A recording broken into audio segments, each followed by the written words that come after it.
Pour recruter, ils hésitaient entre trois candidats. Stéphanie et son mari avaient travaillé dur pendant des années. Ils avaient investi dans l'immobilier, monté une entreprise de services, construit une belle vie, élevé deux filles magnifiques et ils arrivaient à un âge où ils voulaient lever le pied et profiter de tout ce qu'ils avaient bâti.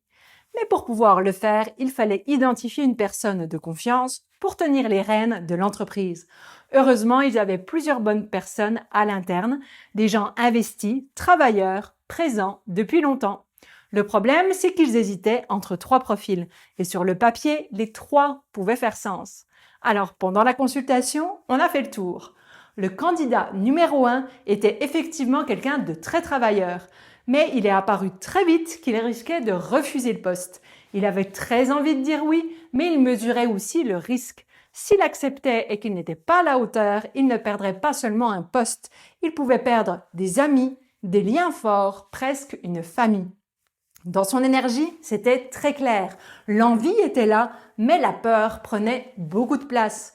Donc le message pour Stéphanie et son mari était simple. Si vous choisissez cette personne, il faudra la rassurer, l'accompagner, être bienveillant et prévoir une vraie passation structurée dans la durée pour lui assurer de réussir. Le candidat numéro 2, lui, avait un ego beaucoup plus présent. Selon lui, le poste lui revenait presque de droit. Il avait donné son 100%, il avait prouvé sa valeur, il avait été loyal envers l'entreprise, mais dans sa perception, la promotion était aussi la suite logique de la relation qu'il avait construite avec le dirigeant. Et s'il n'obtenait pas le poste, il risquait de le vivre comme une vraie trahison profonde, comme si des années de confiance et d'amitié étaient balayées d'un coup, d'un revers de la main. C'est un homme d'action, quelqu'un de solide, sûr de lui, capable de prendre de la place. Mais la vraie question était ailleurs. Allait-il avoir l'humilité de se faire coacher et d'accepter des critiques dans le cadre d'un poste de direction? Et se comportera-t-il comme un boss avec les autres employés ou comme un leader? Le candidat numéro 3, c'était encore autre chose. C'était un homme de service et s'il prenait le poste, il le prenait pour rendre service. Ce qui est très beau. Mais quand une personne est trop arrangeante, les problèmes arrivent assez vite. Il allait être souple sur les horaires, souple sur les modalités de paiement, souple sur les vacances, souple sur les exceptions.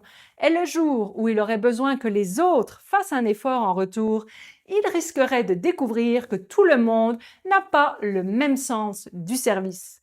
Donc, si cette personne était choisie, elle devait comprendre une chose avant de commencer. Il lui faudrait poser un cadre clair, des règles nettes, une autorité franche. Sinon, elle allait se faire déborder.